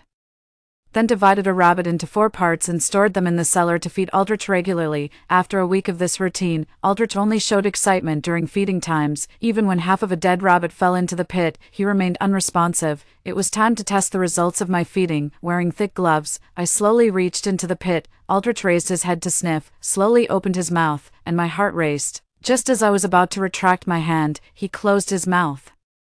Looking confused, I handed down rabbit meat, and he quickly bit and swallowed it without hesitation. Indeed, he responded only to food. The next day after feeding him, I decided to let him out. Although Aldrich had shown almost no aggression towards me, I didn't dare to be careless. I prepared 2 thick dog chains in advance, securing one end around his neck and the other to a stone pillar in the yard before daring to open the iron cover of the hunting pit. As soon as I opened a gap just wide enough for one person, Aldrich shot up at an incredible speed, heading straight for me. I held my breath in fright, thankful that the chain jerked him back, preventing him from reaching me. Just as I relaxed and reached for a chicken leg to tempt him again, Aldrich, looking puzzled, tugged at the iron chain around his neck. With a gentle pull, the chain snapped in 2. In that instant, my blood ran cold. My face tightened, and sweat poured down uncontrollably. I had prepared for everything, but I didn't expect to die because of my own cleverness. Aldrich approached me step by step, his heavy steps slightly unsteady as if he was still not accustomed to his body. Gripping the melon knife in my sweaty palm, I felt so weak I could barely lift the blade. To cut or not to cut, if he becomes a zombie king, he might regain his senses, turning into a living being with supernatural powers. It seems a bit of a pity to kill him now, doesn't it? In my hesitation, Aldrich approached closer and closer. I closed my eyes, shouted loudly, and swung my knife down. The blade trembled heavily, causing pain in my palm, and then it emitted a crisp cracking sound, breaking into several pieces. I was stunned. Early zombies were still made of flesh and blood, just severing their necks would immobilize them. But Aldrich, he seemed to have skin and bones as tough as metal. Aldrich, still looking confused, walked straight forward and started eating a chicken leg that had fallen on the ground. For some reason, I suddenly remembered hiding in the ruins of a supermarket, picking up breadcrumbs. Back then, Aldrich stood not far away. While I just wanted to have one last full meal before dying, he threw me a pack of instant noodles. My first full meal after the apocalypse was given by a zombie, fear and regret intertwined. I crouched down and cried bitterly. I, who had once been shown the greatest kindness, had judged a zombie with the most malicious mindset, just because he was a zombie, even though he had once saved me. Aldrich watched me cry, seemingly losing interest in the chicken leg in his mouth. After a long while, he slowly squatted down in front of me, and the chicken leg fell right in front of me, for me to eat. I tentatively reached out to take it, and he showed no reaction. After a moment's hesitation, I finally unlocked the iron chain around his neck. There was no choice. The zombie king was too strong, and I was afraid he might deform the pillar if he continued to be chained. At night, I locked the door tightly and withdrew the collapsible ladder from the 1st to the 2nd floor. I didn't dare to close my eyes all night, and my pet dog trembled with fear all night long. Holding my dog, I barely made it until sunrise. Looking out from the balcony, Aldrich was obediently sitting at the door, looking like he was waiting for me to feed him. Hesitating for a moment, I still brought him 2 sausages. Aldrich leaped and bit into the sausages. As a zombie king, it turned out that sausages were his favorite food, easy to please. After breakfast, I decided to make some tofu and cleaned the stone mill in the yard, ready to have Aldrich turn it. Turns out the zombie king was too lazy to work. With no choice, I made a cap with a bar for him, hanging a sausage in front, and he briskly started turning the mill. Aldrich ran so fast that it took less than half an hour to grind a bucket. After setting the tofu, I planned to find other uses for Aldrich, like helping me pick tangerines. The tangerine season was almost over. It would be a pity not to pick them now. I strapped a basket on Aldrich's back and tied a trailer behind him, then took a watermelon knife and went to the orchard to pick tangerines. Maybe it was because of Aldrich's presence, but I hardly ever saw any zombies near my home. After picking a cart full of tangerines and feeling fortunate, I suddenly heard the sound of a car engine not far away. I pulled Aldrich and hid, but then I heard chaotic shouting coming from down the mountain. Oh no, has someone stolen the crystals from my old den? My house might be able to keep out zombies, but it might not stand against the depravity of humans. In a panic, I grabbed Aldrich and rushed back. They were fighting for their lives. The person who clung out first had made it to the roadside. Unfortunately, the person behind him clung desperately to his ankle. In a fit of panic and despair, he picked up a stone from the riverbank and, while crying out, smashed it down on the head of the person behind him repeatedly until it was a bloody mess before he could stop being, "Don't blame me, Alexis," beside me, sensing the blood. Aldrich started to grow restless. I quickly pulled a sausage from my bag and stuffed it into Aldrich's mouth without even peeling it. He adored the sausage more than his own mother, gradually calming down as he gnawed on it. Racing down to the river valley with the increasingly strange Lord of the Dead, I saw Alexis lying on the ground, his skin turning a ghastly pale gray. "Alexis," hearing my voice, Alexis slowly lifted his head and struggled to crawl towards me. "Save me, Nicola, save me." He had been bitten. It was too late for him. When the apocalypse ends, some zombies regain their senses and turn back into humans. I wondered if Alexis would be one of those lucky few, but just as this thought crossed my mind, Alexis began to twist unnaturally and slowly got to his feet, lunging at me. The newly turned zombie Alexis didn't realize who was standing next to me. In an instant, Aldrich swatted him aside with a slap. He growled, fiercely pressing Alexis's head into the mud, a sound like a territorial lion being invaded escaping his lips. Indeed, he was conscious enough to save me. It seems the days of feeding him sausages were not in vain. I tiptoed and patted his head. "My precious good boy, how interesting." Suddenly, beside the now dead being, a male voice mixed with a harsh electrical noise spoke up. "Who?" I followed the sound and saw a device resembling a recorder on Bing's waist making the noise. "How did you manage it? How did you raise a king of the dead and make him obey you? It's incredible. Besides me, someone else has hoarded so much supplies." He saw my stash. "Is he in my house?" I didn't expect someone to have stored so much food and secured such a strategic location during the apocalypse. The voice from the walkie-talkie, like a lightning strike, pierced my heart. "It's as if you knew the apocalypse was coming and prepared thoroughly for it. Who are you? No need to rush. You'll find out soon enough. We'll meet soon." Slowly, the walkie-talkie fell silent. I stood there, goosebumps forming on my skin. I had always thought I created a safe and joyful haven for myself, never imagining someone had been monitoring my life all along. Who is he, and what does he want? I never heard of this person in my past life. The fear of the unknown felt like a poisonous hand tightly gripping my throat. I must go home first and see. I reattached Aldrich to the orange trailer.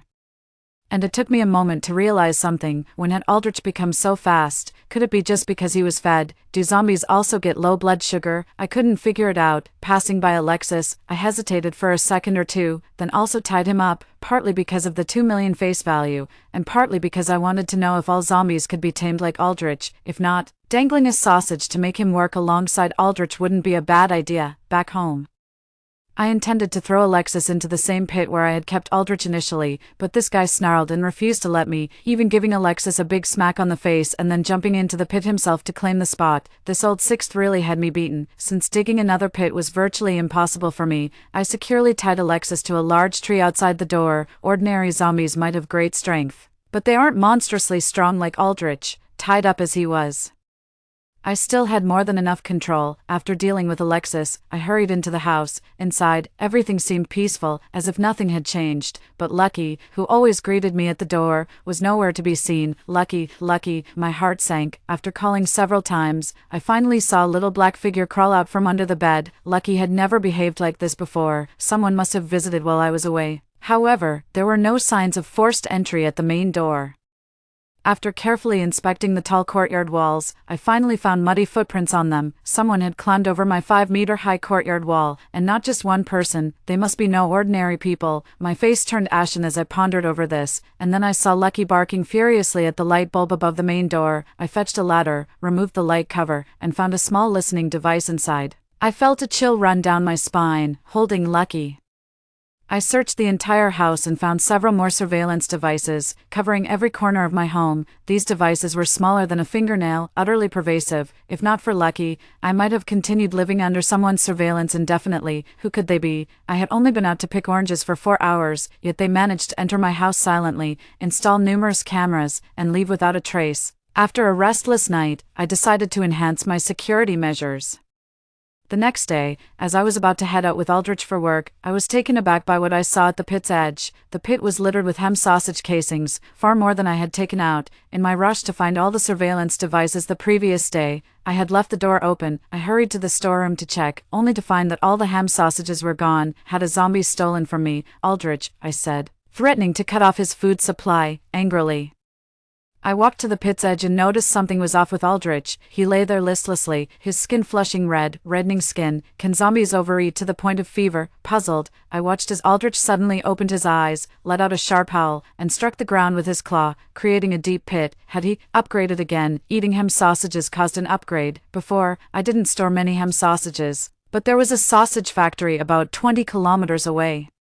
I decided to check it out with Aldrich to see if any sausages were left and to pick up some barbed wire and a generator. Because there were restrictions on buying gasoline, I didn't have much left from before the apocalypse and wanted to see if I could get some at a gas station. The post-apocalyptic city was desolate, with cars abandoned all over the roadsides. I tried siphoning gasoline using methods from the internet, and to my surprise, it worked.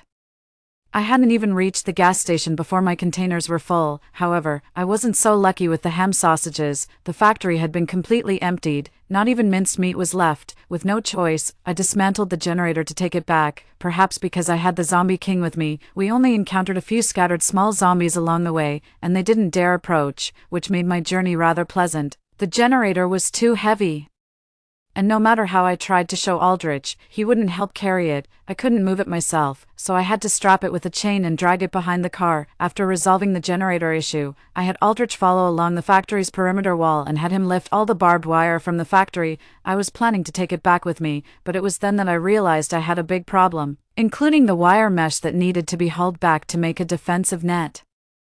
My little pickup truck just couldn't handle the load, so I had Aldrich's waist, lean and strong, looking just right for hauling loads. Boss, the ham sausages were already finished. With a pang of pain, I took out a can of luncheon meat, pulled open the lid myself, and swung it back and forth in front of Aldrich, wafting the scent of meat under his nose, which made his eyes bulge with anticipation. Help me out, will you?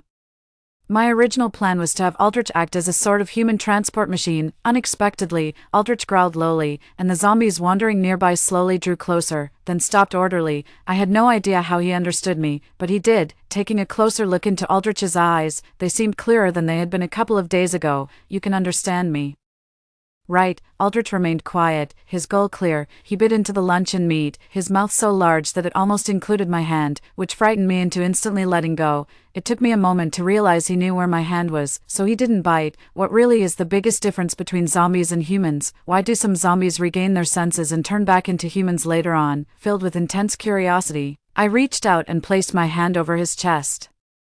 It was as quiet as a wall there, no warmth, no beating. I felt a bit disheartened. It wasn't my first time experiencing the apocalypse. What was I really hoping for? Aldrich looked at me blankly, slowly raising his hand with nails too long, and placed it on my chest. Perhaps it was the beating of my heart that intrigued him. He leaned closer, squatted down, and pressed his ear against me, listening quietly for a long time. After a moment of breathlessness, I quickly stepped back 2 paces. Feeling an indescribable eeriness. He is a zombie, not a human. A zombie, dead, cold, mute. Taking a deep breath, I found some hemp rope in the factory and carefully tied the wire mesh around the zombie. Just like that, I drove the little pickup, leading hundreds of zombies, and triumphantly returned home. Though it took over 4 hours to get there, what would have taken over a week to haul was done in one day. I was unspeakably thrilled and rewarded Aldrich with another can of food. 09.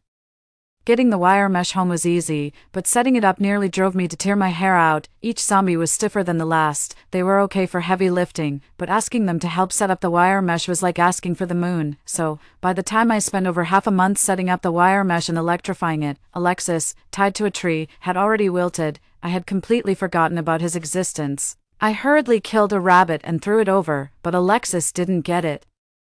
Aldrich leaped and caught it directly in his mouth. I almost forgot, he is also a hungry wolf. The luncheon meat cans, which were supposed to last 3 years, were gone in less than a month, all into his stomach. With my supplies hollowed out, Aldrich had been hungry for a whole day, but perhaps because he was well fed, Aldrich's speed and agility increased, his complexion began to turn ruddy, and his intelligence seemed higher. I never thought I'd one day worry about feeding a zombie. As soon as this project ended, I set off with Aldrich on a journey to find more ham sausages. I pulled out an old map from before the apocalypse. I found the 2 closest farms to me. One was 35 kilometers east, a chicken farm, and the other a bit further, 42 kilometers south, a pig farm. Driving for over an hour, I arrived at the deserted chicken farm. There were no chickens or eggs in sight, just chicken droppings and feathers scattered all over, with a sack in hand. I didn't even spare the chicken droppings. I shoveled them up to take back for biogas fermentation. I packed up all the chicken feed, dismantled the incubator, and on my way out, I also took down the surveillance cameras. After raiding the chicken farm, my pickup truck was full. I went home, found some old video recordings, set up the surveillance system, and then drove towards the pig farm. The temperature had dropped over the past few days, but the solar panels I installed were plentiful and more than enough to keep the surveillance system running. The road to the pig farm was in better condition, but the scene was just as desolate. With the pigsty collapsed, I was prepared to leave with just pig manure, when suddenly I heard grunting noises from a crack in the wall. Looking through the hole, there was a large pig lying under a collapsed beam, munching on moss, next to the sow. Several skinny piglets were sucking on a withered teat. It was a jackpot. I had Aldrich remove the roof, and effortlessly caught a few piglets. While trying to capture the mother pig, Aldrich looked disgusted and uninterested. "You're a zombie and you find this dirty." I rolled my eyes at him and single-handedly dragged the mother pig onto the trailer. Perhaps it was all the farm work, but I felt myself getting stronger. I cleared out the pig farm's feed inventory, and on my way out, I eyed their large livestock truck, despite its stench. It was big and could carry a lot, but unfortunately, I couldn't find the keys and had to give up. Returning home fully loaded, that evening I placed the fertile eggs in the incubator, fed the piglets and the mother pig some boiled feed, and reluctantly killed a rabbit to feed Aldrich. After feeding, I remembered Alexis in the backyard and had to pry the rabbit's head from Aldrich's mouth to feed Alexis. Aldrich was visibly annoyed, grunting fiercely at me all the way and refusing to go back to his pit at night, instead blocking my bedroom door. "Aldrich," I said, poking him hard in the chest, suddenly feeling a strange sensation under my fingertips. His chest. I paused, then slowly brought my ear close to it. I was greeted by a long silence, and just when I was about to give up, a heavy thump sounded by my ear. Aldrich's skin was still cold, his complexion still pale, but unbeknownst to me, he had developed a heartbeat. It took me a full half hour to count Aldrich's heartbeat, averaging one beat every half hour. What caused these changes? Time, or food? The next day, I planned to gather more supplies, but woke up to find the mother pig dead. I had to quickly deal with it, since there was still some cured meat left from before, and the mother pig's meat wasn't tasty. I ended up feeding it to Aldrich and Alexis. Alexis seemed to enjoy it, but Aldrich was less enthusiastic. He has a taste for ham sausages and luncheon meat, but where am I supposed to find those this year? Then it struck me, before moving back to the village, I lived in a residential area next to someone who ran an e-commerce business selling ham sausages and luncheon meat. Could she still have some in stock? After dealing with the mother pig and feeding the piglets, I didn't delay and drove straight to the neighborhood I used to live in, since the safe zone was established in T-City. Most people had been relocated there, leaving only a few wandering zombies in C-City. At the onset of the apocalypse, many shops and malls were looted. The factory market was not spared either. Instead, some e-commerce warehouses were brimming with stock. Seeing a house full of spam and sausages, Aldrich's eyes lit up, and he eagerly extended his long claws to pry open a can and start eating. Inside the house, a starving zombie neighbor lay collapsed, trembling like a rug on the floor.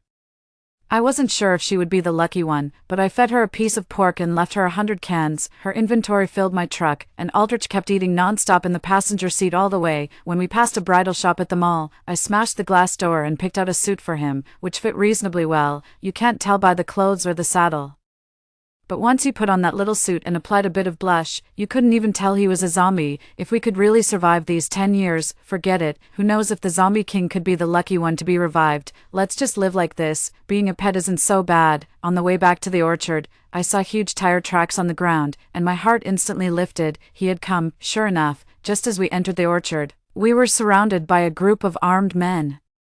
I calmed the restless Aldrich and obediently followed the men back to my house. My house was now surrounded by many large trucks, the gate had been pried open, and the yard was filled with large iron cages on my lush pea sprouts, containing dozens of zombies. Looking up, in the sunny yard, a man in a white lab coat leaned against the windowsill, leisurely drinking my soda. We looked at each other across the yard. He raised his glass from his superior position and toasted, "Cheers, go inside." The person behind me pushed me hard, causing Aldrich to growl in dissatisfaction, but fortunately, I quickly grabbed his arm before he could lash out. With my arrival, the yard erupted with the famished howls of zombies, but usually, they would quiet down like chickens at the sight of Aldrich. Why would they dare howl at me? Could it be that Aldrich had upgraded again? So much so that the zombies couldn't recognize him as the Zombie King? I was puzzled, but my thoughts were quickly interrupted. Where is your zombie king? The man in the lab coat seemed to ask casually, but his eyes were fixed on Aldrich. Oh, have you added a new member to the family? He seemed not to recognize Aldrich. What exactly do you want? The man smiled, poured himself another soda, and pointed at Alexis, who was locked in a cage alone. Don't be so tense. I'm just curious about the results of my experiment. Came to check it out. What do you mean, seeing how well you've trained the zombies? I specifically brought you some new material to see if you can train another zombie king. I then understood that the appearance of Alexis was not a coincidence, but what I didn't understand was how, just 2 months into the apocalypse, he had found out about me and knew of the existence of the zombie king. At that time, humans were busy trying to survive, and zombies had not yet mutated. The concept of a zombie king didn't even exist. Who are you? Smith, but everyone prefers to call me Dr. Smith. Dr. Smith, could it be the Dr. Smith who developed the mutant zombies? Why me? Oh, that question. It's just because your security measures weren't good enough. Someone escaped to Basie in the city and reported the situation of your orchard and house. Basie, the largest survivor base in the country, known for having the fewest zombies and the strongest firepower, but in the 8th year of the apocalypse, the zombie king suddenly appeared, causing Basie to fall. Dr. Smith, who was fleeing in a vehicle filled with a large number of mutated zombies, met a gruesome fate when his vehicle overturned and he was torn to pieces by the very zombies he had nurtured. Aldrich was not a completely senseless zombie, considering his current state of recovery. It's possible that in 8 years, Aldrich might have regained his humanity. Why would he target a survivor's base? What was the feud between Dr. Smith and Aldrich, at first? I was just curious to see if you were really preparing for the apocalypse. I sent someone to probe around and unexpectedly discovered a zombie king, a 1 in a million, truly unique zombie king, even considering it's only been a month since the zombie outbreak began. How could he identify from Aldrich's slight differences that he was the zombie king? Earlier on the walkie-talkie, he also mentioned it. Could it be that he, too, had been reborn? Dr. Smith chuckled and pointed towards the zombie cage in the yard. Miss, we could collaborate. I'll offer you the utmost security, and in return, you could share with me the methods to tame zombies and cultivate a zombie king. What do you say? My mind raced, and suddenly, a better idea struck me. I can't trust the security you offer, but perhaps we could arrange a different type of collaboration. You supply me with arms, and I'll provide you with the methods. Dr. Smith appeared surprised but quickly agreed. In that case, I hope it's not too much trouble to have Miss around for a while, thinking he could stay for free. It's no trouble really, just pay the rent on time, 50 cans of lunch and meat per person per day. You can pay monthly or daily. Dr. Smith smiled, snapped his fingers, and behind him, someone visibly annoyed dragged out an entire wall of lunch and meat cans. With what's in my car? That should keep Aldrich more than satisfied. Dr. Smith, I am a girl after all, and I'm not comfortable living with others. Please, don't enter the house. Thinking about the big surprise I was about to give him, I smiled, eyes crinkling, and ascended the stairs with Aldrich confidently. Taming zombies, is it? I'll train them well for you. That night, I had Aldrich devour the half a truckload of lunch and meat cans. Aldrich's skin quickly turned red, and his eyes became clearer. Life and death matter. You must listen to me tomorrow. I pinched Aldrich's cheek hard, surprised to find it somewhat soft. Is he really on the verge of becoming human again? I pressed my ear against his chest, eyes on the clock. In half an hour, his heart beat twice. As I got up, Aldrich stubbornly put his head against mine again, like he was afraid I'd take advantage of him. He insisted on reciprocating wherever I touched. I stood stiffly, and after a moment, a nearly inaudible breath fell on my chest. I admit I was a bit too reactive. But by the time I realized it, my hand had already slapped Aldrich across the face. He blinked, somewhat dazed and confused, even looking a bit hurt. Fortunately, he didn't insist on slapping me back, otherwise, a slap from a zombie king might have cost me my head. Early the next morning, after ordering Dr. Smith's men to help feed the pigs and clean up, I finally sat down with him face to face. Shall we begin? I smiled and nodded, embellishing the story of feeding Aldrich. Dr. Smith pondered for a long while, unwilling to believe, and I had Alexis demonstrate for him. Sit down. Alexis obediently sat. Stand up. Alexis stood again. How did you manage that? Dr. Smith was still skeptical. I've tried everything from starvation to food temptation, even electric shocks, and never achieved such results. Believe it or not, I did it. Dr. Smith was silent for a long time, then had several heavy boxes brought out from behind him. One box contained 10 guns. The others held bullets and hand grenades. I wasn't sure about the authenticity of these items, so I just accepted them. After all, as long as he couldn't tame zombies successfully, he wouldn't dare touch me. One more question. Where is your zombie king? Dr. Smith asked with a smile. Her eyes were fixed intently on Aldrich, devoid of any hint of jest. I clasped Aldrich's hand, watched as a smile involuntarily spread across his face, and returned it with a radiant grin, feeling indescribably smug. People always need some tricks to survive, don't they, dear? Smith scoffed coldly, unable to even maintain a forced smile. Miss, it's the apocalypse. Do you know how crucial research on the Zombie King is for ending this apocalypse? Yes? You know how desperately people are struggling to survive in these apocalyptic times. Why should I play the saint when Dr. Smith himself has unleashed this hellish reality? He paused, then suddenly bent over, clutching his stomach with laughter. You're smarter than I thought. I'm not smart. I've just experienced a few more years and know a bit more. During those 10 years of apocalypse, piecing together known events, it was easy to discover that the so-called apocalypse was never a natural disaster, but a man-made one. This person deserves death. As night fell, the surroundings were eerily silent. I knelt on the bed, pressing my forehead against Aldrich's, trying my best to convey my thoughts to him. I realized something. The closer I was to him, the better he seemed to understand my words. You have to help me. After finishing, I cradled his head, reviewing the current plan in my mind. Aldrich remained very quiet, so quiet that I wasn't even sure if he understood. The area outside the door was full of spies. I dared not risk speaking more. Did you understand? Aldrich blinked, his lips curving into a smile involuntarily, and I finally breathed a sigh of relief. He was the Zombie King, capable of issuing commands to other zombies at frequencies humans couldn't hear, given the complexity of the plan. I could only hope his comprehension was perfect, since it's all set. Let's get a good night's sleep to check the results tomorrow. I pulled up the blanket to sleep, and Aldrich shamelessly snuggled in too. Get out, I whispered. He blinked his large eyes. Not only did he not leave, but he also pressed closer until he pressed his forehead against mine so hard that my head buzzed. He was really persistent in imitating me, listening to the noises outside. I reluctantly covered his head with the blanket, letting him sleep in the bed for the night. The next morning, I got up early and pretended to pick up firewood, scouting the area for a week. It was quiet in the orchard, and I finally relaxed. Thankfully, he understood, knowing there were people around. I picked up some firewood and went back, and found excuses to leave again by noon. Dr. Smith was very suspicious. He wouldn't trust my methods verbally and would definitely have someone follow me secretly. But if I made it too easy for him to discover the truth, he would be suspicious. So I continued to find excuses to go out for several days, always returning home quietly without incident. This went on for over a week, and Alexis's training was still ineffective, causing Dr. Smith to start doubting me. Mrs. Methods seemed to have lost their effect after the first few days. I pretended to be embarrassed and anxious, and left as usual to pick up firewood in the orchard. That evening, while they were feeding rabbits to Alexis, I quietly slipped a piece of medication in. The next day during training, Alexis was noticeably more obedient. Unexpectedly, just one day later, Mrs. Method worked again. I returned to my room with a sour expression, but secretly I was thrilled inside. Go on, search for the so-called secret. I guarantee you'll be in for quite a surprise. In fact, not long after the apocalypse began, animals and plants started mutating.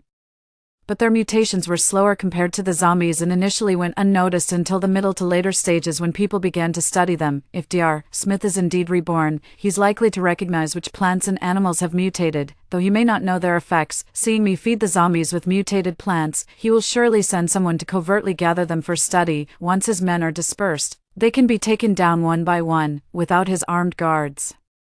I'd like to see how he manages. As expected, that afternoon Dr. Smith's people went out in groups. Aldrich's undead minions were already lurking in the mountains, and with Aldrich, the Zombie King, guiding them, the zombies would silently surround Dr. Smith's men, making them disappear without a trace. By nightfall, none of those who went out had returned, and Dr. Smith started to sense something was wrong and forcefully entered my room, but at that moment, what he saw was not me, but the surveillance monitor I had removed from the pig farm. It was surprisingly still functional after some repairs. Nicola, how dare you deceive me? Dr. Smith immediately shot the monitor to pieces. Just like that, he would surely find me soon. Aldrich and I were hiding in the woods, with Aldrich quietly taking care of Dr. Smith's men while I continuously changed locations to avoid being found. His car couldn't drive in, so he would definitely come on foot. Dr.